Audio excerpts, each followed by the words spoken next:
aí veio caminhando a nossa sociedade foi se desenvolvendo, foi crescendo, e aí eles falaram: opa, peraí, a gente precisa agora estruturar essa seguridade social.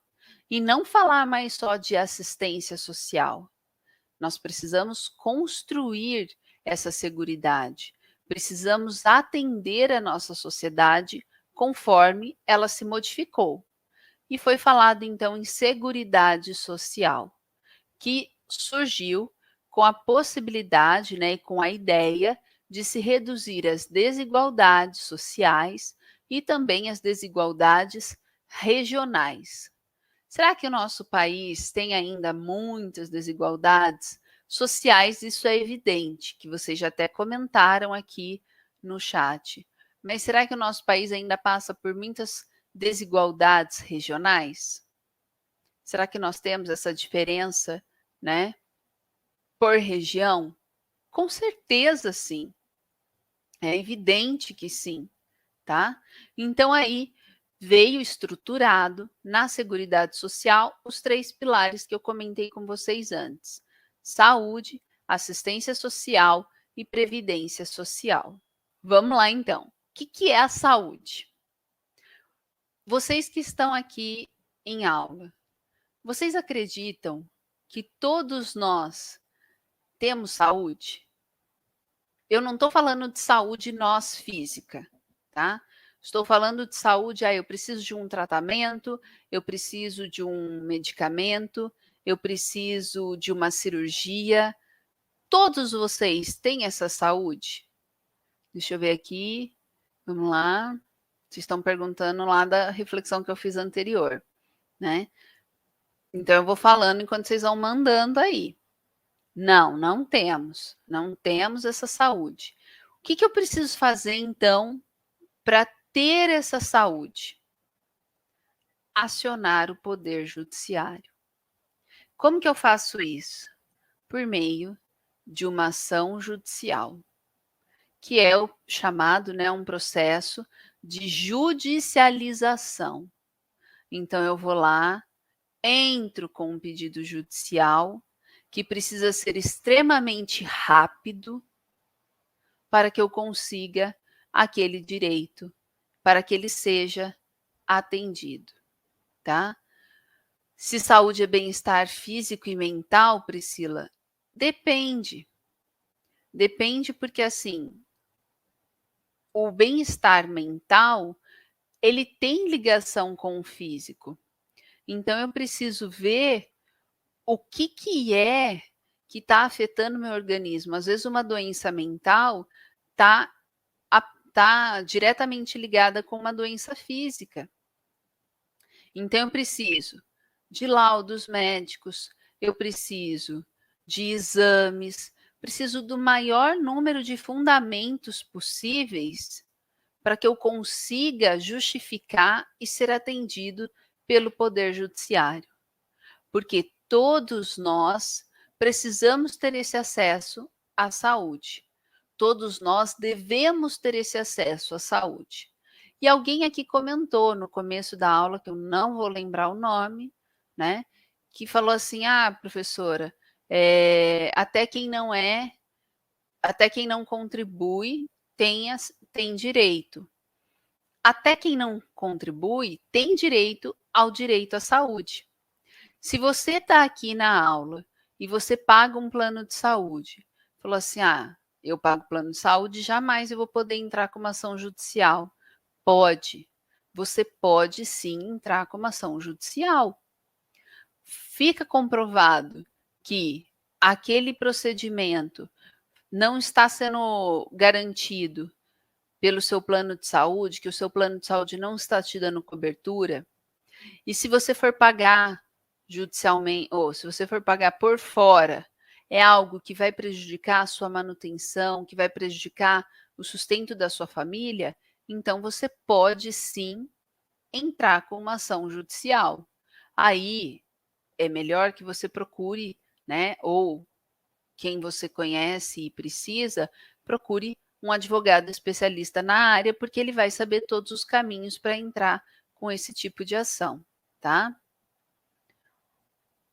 Depois vem a assistência social, que pode ser que às vezes você acabe se deparando com uma outra situação dessa. A questão relacionada à assistência social entram as pessoas que recebem o BPC, benefício de prestação continuada. Veja, é o BPC. O BPC ele foi criado com a lei, né?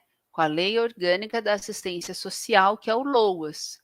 Então, é errado eu falar, ai, o Pedro recebe o LOAS. Não, ele não recebe o LOAS. Ele recebe o BPC, que surgiu com o LOAS. Para que eu receba o BPC, eu então preciso atender também alguns critérios. Primeiro, estou em situação de miserabilidade. Então, a lei fala que eu recebo até 1/4 do salário mínimo por membro da minha família que reside na mesma casa que eu. Então, se aqui sou eu e meus filhos, somos 3. Pegamos um salário mínimo, dividimos entre os 3. Esse valor aqui para cada um não pode ser maior do que 1/4 do salário mínimo. Se for maior que 1/4 do salário mínimo, eu não tenho direito ao BPC. Outro ponto, a casa não pode ser uma casa que tenha ali, né, condições estruturais, que tem uma TV de última geração, que tenha um computador.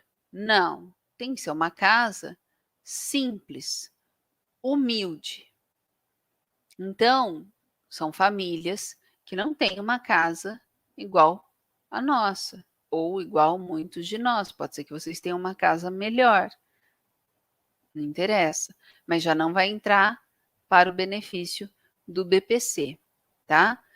Quem tem direito ao BPC ainda também são aquelas pessoas que é comprovado que não poderão, em nenhum momento de sua vida, desenvolver uma atividade laboral que possui algum tipo de doença grave que incapacita ela para o desenvolvimento de uma atividade laboral. Então, por exemplo, uma criança que tem AME, ela não vai conseguir trabalhar. A gente não sabe nem a expectativa de vida, tá? Então, nesse caso, pode ser que a mãe tente receber o BPC. Vai precisar também atender todos os critérios relacionados à doença. Então, a comprovação dessa incapacidade para a atividade laboral será necessária, ok? Quem tem direito à assistência social não precisa contribuir. Qualquer pessoa pode tentar, desde que preenchidos os requisitos da lei. Vamos lá então. Previdência social. A previdência social só terá direito aqueles que contribuem. Então, trocando por miúdos, só terá direito aquele que é um empregado formalizado. Então, é muito importante se um empregador te procura, né? E você está ali prestando uma consultoria, ou você vai atendê-lo, você vai fechar essa consultoria, e ele chegar para você e falar assim: olha, mas esse fulano aqui, né? Vamos mudar um pouco o nome, a Armelinda, eu não quero que ela seja registrada, eu quero deixar ela por baixo dos panos, porque é muito valor, né? É muito tributo que eu vou precisar pagar. Então, eu não quero colocar ela lá no meu registro, eu não quero formalizar o contrato dela. Você vai chegar e vai falar assim: olha, ela precisa ser formalizada, ela é uma empregada.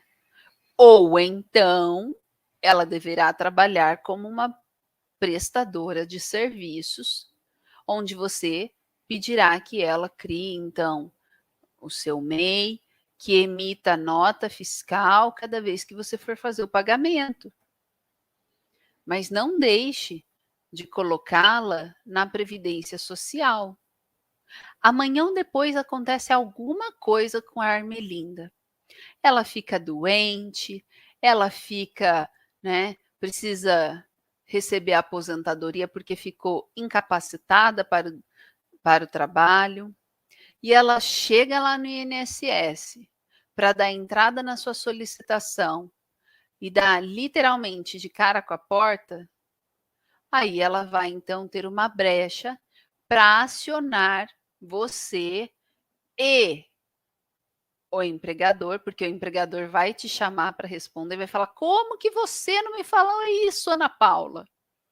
Você é contadora, se formou no EAD da Unicesumar. Você deveria me dar esse tipo de informação. Ele vai chegar e vai falar: você vai responder comigo, porque você precisava me passar isso. Você precisava me mostrar esses dois lados. E aí você vai precisar reconhecer o vínculo empregatício, pagar todos os encargos que você não pagou ao longo do ano, certo? Dependendo, pagar a multa. Às vezes, reestabelecer esse empregado, dependendo da situação, reestabelecer esse empregado ao ambiente de trabalho, dependendo da situação que for, tá? Então, ou ele vai ser um empregado formalizado para ter direito à previdência social, ou, como bem colocou o Deison, ele vai pagar então como contribuinte individual. Ele vai ter o seu carnezinho, mensalmente ele vai fazer a sua contribuição e assim ele fará o pagamento junto ao INSS, sendo atendido por ele quando dele necessitar. E aí caberá a cada caso concreto saber qual direito, qual aposentadoria ele vai receber, tá?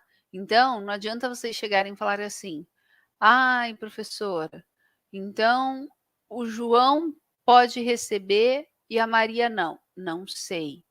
É preciso de uma análise específica, de documentação específica, para saber até mesmo por qual aposentadoria, por qual aposentadoria ele poderia conseguir ali, né, se aposentar.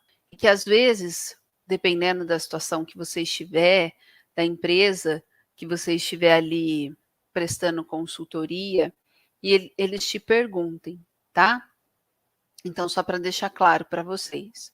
A gente tem o chamado seguro, né, auxílio reclusão ou seguro reclusão. Gente, esse tipo de seguro ou de auxílio, o empregado tem direito quando ele está trabalhando, está contribuindo formalmente, então ele ou é uma pessoa que trabalha com carteira assinada, ou ele está fazendo a sua contribuição individual, ok? E ele acabou passando ali, cometendo uma conduta criminosa. Quando eu falo conduta criminosa, não é que especificamente ele matou alguém, não. Existem outros tipos de conduta. Ele pode ter feito uma sonegação, pode ter feito ali uma lavagem de dinheiro, enfim. E aí, ele foi condenado, e sendo condenado, ele não poderá mais trabalhar. Ele vai ficar lá recluso, então não tem como ele trabalhar para você. Nesse caso, ele poderá solicitar o auxílio reclusão, porque a sua família dependia exclusivamente dele, tá? E aí, esse auxílio reclusão não é pago para ele, é pago para a família que receberá. E é um salário mínimo pela família. Ah, tem 10 filhos, então ele vai ter lá 10 auxílios, 10 salários mínimos? Não. Exatamente, Alexandra. Essa conversa de qualquer preso recebe auxílio reclusão é mito. Ele precisa ter uma atividade laboral comprovada, ele precisa ter uma contribuição junto ao INSS comprovada, para que ele possa, então, ter acesso a esse auxílio reclusão. Caso contrário, ele não recebe. Tá? Na verdade, não é ele, né? A família dele não recebe, ok?